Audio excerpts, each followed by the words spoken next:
Hello everyone, ये मेरा 5th lecture है रियल एनालिसिस सीरीज में।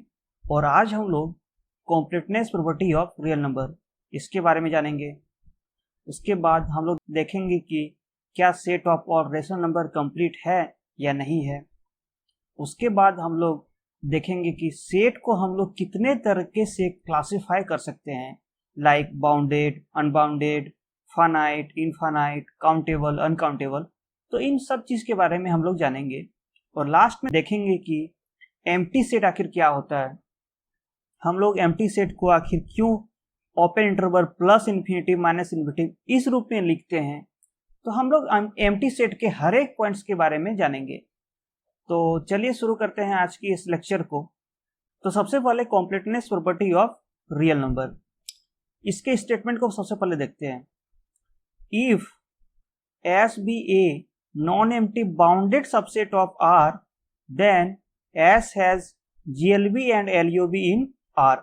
मतलब कि अगर हमारे पास कोई एक सेट है S है जो कि नॉन एम्प्टी और साथ ही साथ बाउंडेड सेट है, set of all rational number का, तब जो ये सेट है S उसके पास GLB और LUB होगी, और जो कहाँ से आ रही होगी, set of all rational number से। ठीक, इसके स्टेटमेंट को हम लोग और एक तरह से भी कर सकते हैं जिसमें कि सेट हमारी बाउंडेड नहीं होगी।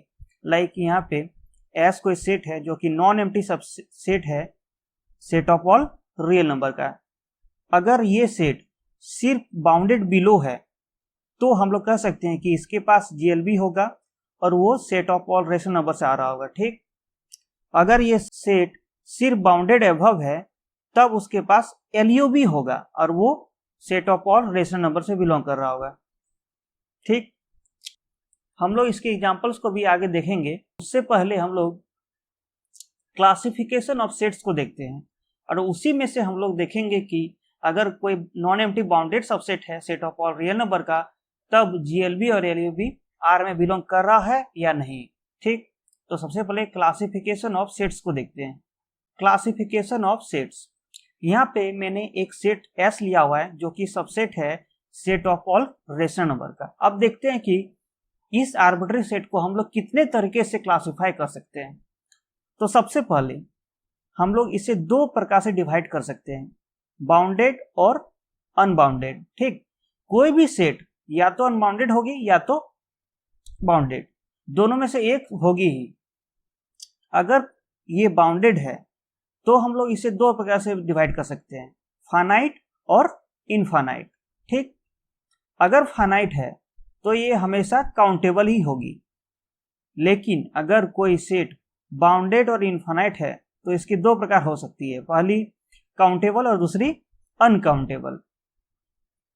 अगर कोई सेट अनकाउंटेबल है तो ये हमेशा इनफाइनाइट होगी, ये फाइनाइट नहीं हो सकती है। लाइक यहाँ पे हम लोगों ने देखा था कि बाउंडेड है तो ये फाइनाइट भी हो सकती है या और इनफाइनाइट, लेकिन अगर अनबाउंडेड है तो ये हमेशा इनफाइनाइट ही होगी। ठीक, अब जो इनफाइनाइट बाउंडेड सबसेट है set of all real number का, उसको हम लोग दो प्रकार से डिवाइड कर सकते हैं, लाइक काउंटेबल और अनकाउंटेबल। यहाँ पर भी हम लोगों ने देखा था कि जो इनफाइनाइट बाउंडेड सेट है उसे भी हम लोग दो प्रकार से डिवाइड कर रहे हैं, काउंटेबल और अनकाउंटेबल। यहाँ पे भी हम लोग इनफाइनाइट को काउंटेबल अनकाउंटेबल इन दो रूपों में डिवाइड कर सकते हैं। ठीक, अब हम लोग इनके एग्जांपल्स को भी देखते हैं। तो सबसे पहले काउंटेबल फाइनाइट बाउंडेड सेट, इसके एग्जांपल को देखते हैं। पहला एग्जांपल है phi, that is empty set. ये काउंटेबल है, फाइनाइट है, बाउंडेड भी है और सबसेट भी है set of all real number का। ठीक, दूसरा एग्जांपल है सिंगलटन सेट, मतलब कि इस सेट में सिर्फ एक ही एलिमेंट आ रही है जो कि है रियल नंबर। तो ये काउंटेबल भी है, फाइनाइट भी है और बाउंडेड भी है, क्योंकि हम लोग लोअर बाउंड और अपर बाउंड फाइंड कर सकते हैं। तीसरा एग्जांपल है सेट ऑफ n एलिमेंट्स, मतलब कि यहाँ पे हम लोगों ने n number of real number लिया हुआ है और इसे एक सेट बनाया हुआ है। ये सेट काउंटेबल भी है, फाइनाइट भी है और बाउंडेड भी है। इसमें से हम लोग लोअर बाउंड और अपर बाउंड फाइंड कर सकते हैं इजीली। हम लोग सिर्फ इंक्रीजिंग फॉर्म में एलिमेंट्स को सजाएंगे और जो सबसे छोटी एलिमेंट है वो सबसे पहले आएगी और सबसे बड़ी एलिमेंट सबसे लास्ट में। ठीक, अब देखते हैं कि काउंटेबल इनफाइनाइट बाउंडेड सेट, इसका एग्जांपल। तो हम लोगों ने लिया हुआ है क्लोज इंटरवल 0√2 इंटरसेक्शन Q। हम लोगों ने इंटरसेक्शन Q लिया हुआ है क्योंकि हम लोगों को काउंटेबल प्राप्त करना है। ठीक, ये इनफाइनाइट भी है और बाउंडेड भी है। बाउंडेड इन द सेंस यहाँ पे लोअर बाउंड और अपर बाउंड हम लोग फाइंड कर सकते हैं। तो ये काउंटेबल इनफाइनाइट बाउंडेड सेट का एग्जांपल है। यदि कोई सेट काउंटेबल और इनफाइनाइट है तो उसे हम लोग काउंटेबली इनफाइनाइट कहते हैं। काउंटेबल सेट दो प्रकार हो सकते हैं, या तो फाइनाइट या तो इनफाइनाइट, दोनों प्रकार से। हम लोगों ने एग्जांपल यहाँ पे देखा हुआ है, काउंटेबल सेट फाइनाइट भी हो सकती है और काउंटेबल सेट इनफाइनाइट भी हो सकती है। ठीक, अब हम लोग देखते हैं अनकाउंटेबल इनफाइनाइट बाउंडेड एग्जांपल। तो हम लोगों ने लिया हुआ है क्लोज इंटरवल 0√2। ये अनकाउंटेबल भी है, इनफाइनाइट भी है और बाउंडेड भी है, क्योंकि हम लोग लोअर बाउंड और अपर बाउंड फाइंड कर सकते हैं। दूसरा एग्जांपल है close interval 0√2 intersection Q complement. हम लोगों ने यहाँ Q कॉम्प्लीमेंट लिया है क्योंकि ये अनकाउंटेबल का एग्जांपल है, लेकिन Q एक काउंटेबल है। सो यहाँ पे काउंटेबल सेट मिलती है और यहाँ पे अनकाउंटेबल। ये इनफाइनाइट भी है और बाउंडेड भी है, क्योंकि हम लोग अपर बाउंड और लोअर बाउंड और अपर बाउंड फाइंड कर सकते हैं। ठीक, यहाँ पे हम नोटिस कर सकते हैं कि जो अनकाउंटेबल सेट है वो हमेशा इनफाइनाइट होगी, इस केस में भी और यहाँ पे भी अनकाउंटेबल सेट इनफाइनाइट में, लेकिन काउंटेबल सेट या तो इनफाइनाइट या फाइनाइट दोनों हो सकती है। ठीक, अब हम लोग देखते हैं काउंटेबल इनफाइनाइट अनबाउंडेड सेट का एग्जांपल। तो N, Z, Q, set of all natural number, set of all integers, set of all rational number. ये सेट काउंटेबल है, ये तीनों सेट ही काउंटेबल है और इनफाइनाइट भी है और अनबाउंडेड भी है। यहाँ पे जो नेचुरल नंबर है, set of all natural number, ये बाउंडेड बिलो है लेकिन अनबाउंडेड अबव। सो ओवरऑल इसे हम लोग अनबाउंडेड सेट कहेंगे। अब हम लोग देखते हैं काउंटेबल इनफाइनाइट अनबाउंडेड सेट का एग्जांपल। तो R for Q complement close interval 0 open interval infinity minus open interval minus infinity close interval 0। ये चारों examples uncountable infinite unbounded set का एग्जांपल है। सबसे पहले ये अनकाउंटेबल है, ये चारों सेट ही अनकाउंटेबल है, साथ ही साथ अनकाउंटेबल है तो ऑटोमेटिकली ये इनफाइनाइट होगी और अनबाउंडेड भी है। लाइक यहाँ पे ये अनबाउंडेड अबव है, ये अनबाउंडेड बिलो, और ये दोनों सेट दोनों अनबाउंडेड अबव और अनबाउंडेड बिलो दोनों ही है। सो ये चारों एग्जांपल अनबाउंडेड है। ठीक, तो मुझे लगता है कि आप लोग एग्जांपल्स को समझे होंगे। आप लोग खुद से भी कई सारे एग्जांपल्स को फॉर्म कर सकते हैं। ओके, अब हम लोग देखते हैं कि क्या completeness property of real number यहाँ पे ट्रू है या नहीं। लाइक हम लोगों ने देखा था कि बाउंडेड नॉन एम्प्टी सेट के लिए LUB और GLB R में ही बिलोंग कर रही है। तो यहाँ पे बाउंडेड है, हम लोग अनबाउंडेड के लिए नहीं चेक करेंगे। ठीक, कॉम्प्लेटनेस प्रॉपर्टी हम लोग अनबाउंडेड के लिए चेक नहीं करेंगे, सिर्फ बाउंडेड के लिए चेक करेंगे, लेकिन साथ ही साथ नॉन एम्प्टी सेट होना चाहिए। सो फाई के लिए हम लोग चेक नहीं करेंगे।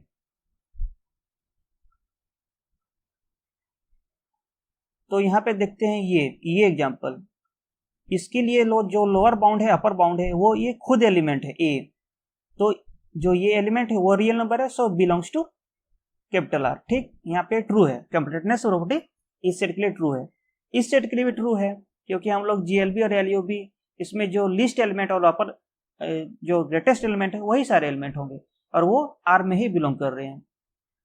नाउ इस सेट के लिए जो ये सेट है इसके लिए जो लोअर बाउंड है 0 और अपर बाउंड √2, दोनों ही सेट दोनों एलिमेंट R में बिलोंग कर रहे होंगे। ठीक, इसके लिए भी सेम 0 और √2 जो होगी लोअर बाउंड GLB और LUB होगी, वो भी सेट R में बिलोंग कर रही है। सेम इस सेट के लिए भी जो 0 है वो GLB है और √2 जो है वो LUB है और वो कैपिटल R में बिलोंग कर रही है।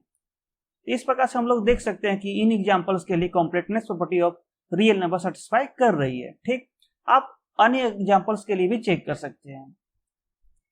अब हम लोग देखते हैं कि set of all rational number complete है या नहीं है।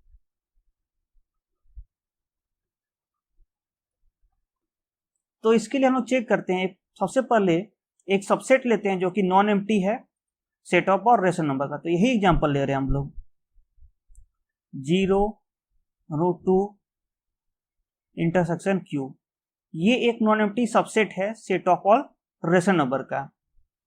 तो इसके LUB और GLB set of all rational number में ही बिलोंग करनी चाहिए अगर ये कंप्लीट है तो।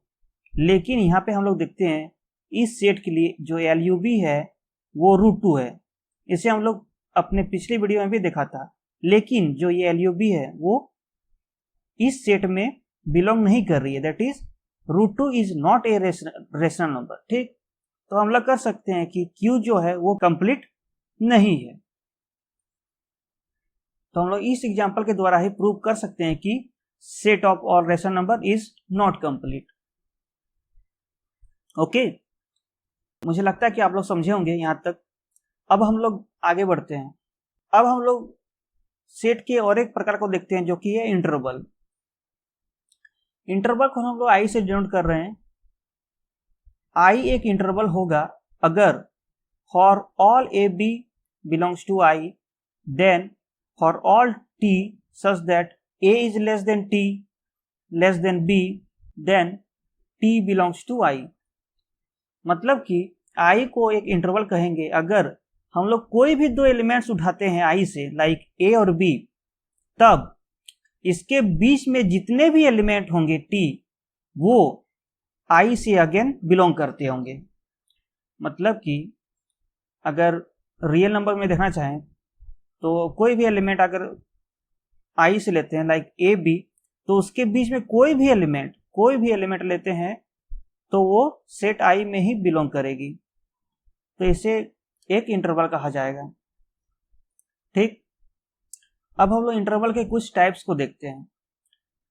तो पहला टाइप है एम्प्टी सेट। एम्प्टी सेट को भी हम लोग एक इंटरवल कहेंगे और इसे लिखा जा सकता है open interval plus infinity minus infinity. ठीक, हम लोग आगे देखेंगे कि एम्प्टी सेट को क्यों इस प्रकार से लिखा जाता है।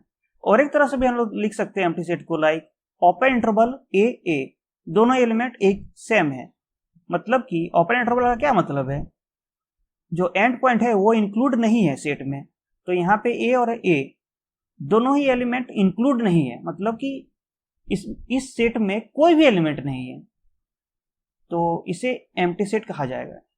इन चारों के लिए जो होगी उसमें ए इज लेस देन और इक्वल टू बी होगी। ठीक, पहला टाइप है क्लोज इंटरवल ए बी, दूसरा टाइप है ओपन इंटरवल ए बी, और यहाँ पे क्लोज ए ओपन बी, और यहाँ पे ओपन ए क्लोज बी। ठीक, तो ये चार प्रकार से हम लोग इंटरवल को डिवाइड कर सकते हैं अगर ए इज लेस देन और इक्वल टू बी है।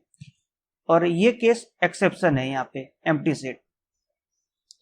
क्लोज इंटरवल को हम लोग यहाँ पे ये भी लिख सकते हैं क्योंकि हम लोग यहाँ पे इक्वल टू मेंशन किया हुआ है, तो ए और बी को हम लोग इक्वल लिख सकते हैं। अगर ए और बी इक्वल होगी तब ये बन जाएगी singleton set. Close interval a और a is equal to singleton set a. ठीक, तो सिंगलटन सेट ए भी एक क्लोज इंटरवल का एग्जांपल है, और ओपन इंटरवल और एम्प्टी सेट एक ओपन इंटरवल का एग्जांपल है। ठीक, और ये ओपन इंटरवल में एंड पॉइंट, दोनों ही एंड पॉइंट कंटेन नहीं होती है। हम लोग सेट ऑफ और रियल नंबर को भी ओपन इंटरवल कहते हैं और इसे लिखते हैं minus infinitive plus infinitive. Okay, और यहाँ पे क्लोज ए ओपन बी, इसका एग्जांपल इस प्रकार से ले सकते हैं क्लोज जीरो इन्फिनेटिव। इन्फिनिटी को हम लोग हमेशा ओपन इंटरवल में लिखते हैं।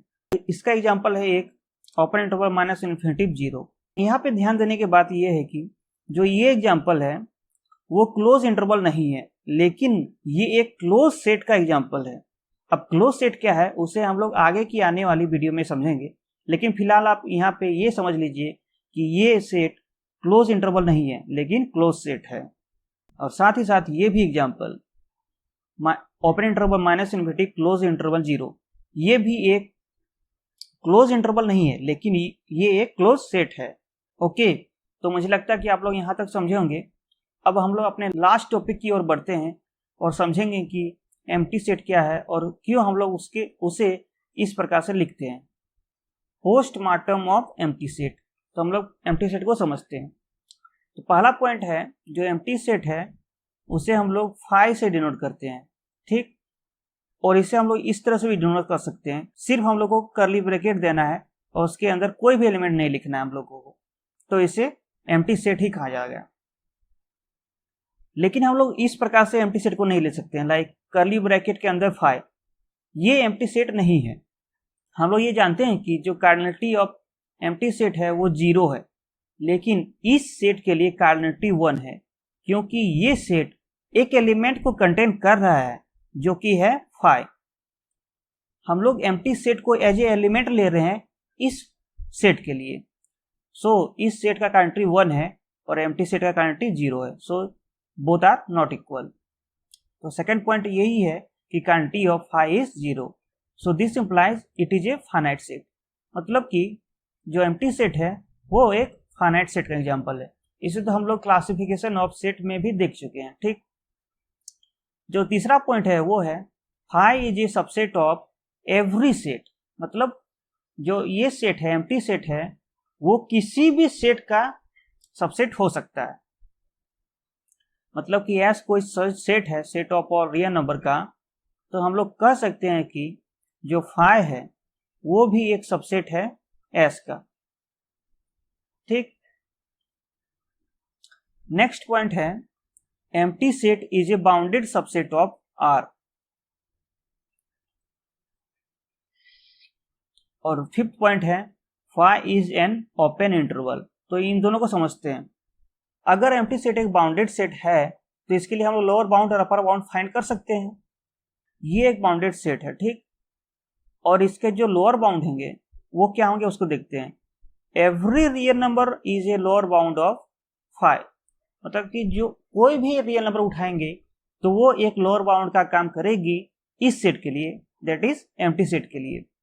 क्योंकि मान लीजिए हम लोग 1 उठाते हैं, 1 से सारे एलिमेंट फाई के बड़े ही होंगे, क्योंकि फाई में कोई एलिमेंट है ही नहीं। तो ये कह ही सकते हैं हम लोग कि फाई में जितने भी एलिमेंट होंगे वो 1 से बड़े ही होंगे। हम लोग मैथमेटिक्स में ये कह सकते हैं फाई में कोई एलिमेंट नहीं है, तो ये हम लोग कह सकते हैं कि 1 से फाई के सारे एलिमेंट्स बड़े होंगे। सो हम लोग कह सकते हैं 1 is a lower bound of phi. इसी प्रकार से हम लोग 1 के जगह में कोई भी रियल नंबर लेंगे तो वो सही ही होगी। सो हम लोग कह सकते हैं कि every real number is a lower bound of phi. Similarly हम लोग ये भी कह सकते हैं कि every real number is an upper bound of phi, क्योंकि फाई में कोई एलिमेंट है ही नहीं, और कोई भी एलिमेंट लेंगे अगर रियल नंबर तो उससे एलिमेंट फाई के जितने भी एलिमेंट होंगे वो आर से छोटे होंगे, ये कह सकते हैं, क्योंकि फाई के पास कोई एलिमेंट है ही नहीं। तो इस प्रकार से हम लोग ये कंक्लूड कर सकते हैं कि every real number is an upper bound of phi, ठीक। सो यहाँ पे जो एल है और यू है वो set of all real number के इक्वल होंगे। यहाँ पे एल है set of all lower bounds और यू है set of all upper bounds. तो एम्प्टी सेट के लिए जो एल है और यू है वो आर के इक्वल ही होंगे, ठीक। अब हम लोग समझते हैं कि फाई एक ओपन इंटरवल क्यों है। अब हम लोग देखते हैं कि फाई को इस प्रकार से हम लोग क्यों लिख सकते हैं। यहाँ पे जो फर्स्ट नंबर है प्लस इन्फिनिटी वो बड़ा है और माइनस इन्फिनिटी छोटा है, लेकिन हम लोगों ने देखा था इंटरवल में जो पहला नंबर है वो हमेशा छोटा होना चाहिए या इक्वल होना चाहिए इससे, लेकिन यहाँ पे हम लोगों ने उल्टा लिया हुआ है। पहला एलिमेंट को ही हम लोगों ने बड़ा नंबर लिया हुआ है, तो राइट साइड में एलिमेंट है उसे छोटा लिया हुआ है। तो इसे ऐसा क्यों लिया गया उसे समझते हैं। तो हम लोग यहाँ पे एग्जाम्पल के द्वारा समझेंगे। तो हम लोग एग्जाम्पल ले रहे हैं यहाँ पे सेट का, एक जो है क्लोज इंटरवल 1 2। तो अब इस क्लोज इंटरवल इस सेट को हम लोग ऐसा क्यों लिखते हैं तो इसे समझते हैं पहले। तो यहाँ पे हम लोगों ने रियल लाइन को खींचा हुआ है, ठीक, और ये 1 है ये 2 है, ये क्लोज इंटरवल 1 2 है। तो सबसे पहले ये हम लोग देख रहे हैं कि ये बाउंडेड सेट है, तो इसके लिए लोअर बाउंड और अपर बाउंड एग्जिस्ट होगी। तो इसके लिए हम लोग लोअर बाउंड सबसे पहले फाइंड करते हैं। तो लोअर बाउंड हमेशा लेफ्ट टू राइट फाइंड करते हैं। -1000, क्या ये एलिमेंट इस सेट के लिए एक लोअर बाउंड है? बिल्कुल है। तो इससे हम लोग फिर आगे बढ़ेंगे। मान लीजिए यहाँ पे हम लोगों को लेफ्ट टू राइट चेक करते रहना है कि कौन सा एलिमेंट लोअर बाउंड है। सो मान लीजिए यहाँ पे -500, ये भी एक लोअर बाउंड है, तो इधर बढ़ते रहेंगे बढ़ते रहेंगे बढ़ते रहेंगे, चेक करेंगे जैसे यहाँ पे 0 भी एक लोअर बाउंड है, तो यहाँ पे 1 भी एक लोअर बाउंड है, लेकिन 1 से जैसे हम लोग राइट साइड में बढ़ेंगे, कोई भी एलिमेंट लेंगे, वो एलिमेंट इस सेट के लिए एक लोअर बाउंड नहीं होगी, तो हम लोग कह सकते हैं कि जो 1 है वो लेफ्ट हैंड साइड में आएगी। सो क्लोज इंटरवल 1 ऐसे लिख देते हैं। अब अपर बाउंड के लिए चेक करते हैं। अपर बाउंड हम लोग राइट टू लेफ्ट चेक करते हैं। सबसे पहले इधर कोई नंबर लेंगे, अगर वो लोअर अपर बाउंड है तो फिर उससे लेफ्ट में बढ़ेंगे, फिर उससे लेफ्ट में बढ़ेंगे, उससे लेफ्ट में बढ़ेंगे, ऐसे करते करते हम लोग चेक करते रहेंगे हर एक पॉइंट्स के लिए। जैसे यहाँ पे है 3 भी एक अपर बाउंड है, उसके बाद 2 भी इस सेट के लिए अपर बाउंड है, लेकिन 2 से हम लोग जैसे भी लेफ्ट बढ़ेंगे, कोई भी एक छोटा नंबर लेंगे 2 से, तो वो नंबर इस सेट के लिए एक अपर बाउंड नहीं होगा। ठीक, तो हम लोग कह सकते हैं कि जो एलिमेंट 2 है वो राइट साइड में आएगा। तो हम लोग कह सकते हैं कि सेट इस प्रकार का हो सकता है हम लोगों का, क्लोज इंटरवल 1 2। सेम उसी प्रकार से अब हम लोग 5 का निर्माण करेंगे। ठीक, तो हम लोगों ने यहाँ पे देखा था कि every real number is a lower bound of 5। तो हम लोग लोअर बाउंड के लिए कैसे फाइंड करते हैं? लेफ्ट टू राइट फाइंड करते हैं। तो सबसे पहले इधर चेक करेंगे, इधर से चेक करेंगे, इधर चेक करेंगे, ये भी अपर लोअर बाउंड है, ये भी है। उस हर एक नंबर रियल नंबर में 5 के लिए एक लोअर बाउंड है। तो हम लोग लेफ्ट टू राइट बढ़ते बढ़ते बढ़ते बढ़ते सबसे लास्ट एलिमेंट दैट इज 5। जैसे कि यहाँ पे हम लोगों ने लिखा हुआ था 1, क्योंकि हम लोग यहाँ से लेफ्ट टू राइट बढ़ रहे थे, बढ़ते बढ़ते 1 तक पहुंचे। 1 से बड़ा कोई भी लोअर बाउंड, 1 से बड़ा कोई भी लोअर बाउंड नहीं है, इसलिए 1 को लिखा हुआ था। उसी प्रकार से यहाँ पे हर एक नंबर इस सेट के लिए लोअर बाउंड है, तो सबसे जो राइट साइड में है उसको लेफ्ट में लिखते हैं, दैट इज +∞। अब राइट एंड के लिए हम लोग अपर बाउंड चेक करते हैं। अपर बाउंड के लिए हम लोग किधर से करते हैं? Right to left. यहाँ पे हम लोगों ने देखा हुआ था कि every real number is an upper bound of 5। So हम लोग इधर से चेक करेंगे, इधर बढ़ते जाएंगे लेफ्ट की ओर, तो हर एक नंबर इस सेट के लिए एक अपर बाउंड का काम करेगा। तो सबसे लेफ्ट में जाके मिलेगा हम लोगों को -∞। तो इसे हम लोग राइट हैंड में लिखते हैं -∞। सो इस प्रकार हम लोग लिखते हैं 5 को ओपन इंटरवल +∞ -∞। जो रियल नंबर के जितने भी सारे पॉइंट हैं वो -∞ और +∞ के बीच में आते हैं। तो यहाँ पे लेकिन 5 को हम लोगों ने लिया हुआ है +∞ और -∞। सो इस प्रकार से हम लोग देख सकते हैं कि जो इस सेट के लिए जो कार्डिनलिटी है वो 0 होगी, क्योंकि कोई भी रियल नंबर इस सेट में बिलोंग नहीं कर रही है। इसलिए हम लोग इसे उल्टा लिखते हैं, +∞ उसके बाद -∞। सो मुझे लगता है कि आप लोग समझे होंगे कि क्यों 5 को हम लोग ओपन इंटरवल +∞ -∞ लिखते हैं। यदि आपके पास अब भी कोई डाउट है तो आप उसे कमेंट में पूछ सकते हैं। तो आज की इस वीडियो को मैं यहीं एंड करने जा रहा हूं। यदि आपको यह वीडियो पसंद आई है तो आप इसे लाइक कर सकते हैं और अपने दोस्तों के साथ इस वीडियो को शेयर भी कर सकते हैं। So that's it for today. Thank you for watching.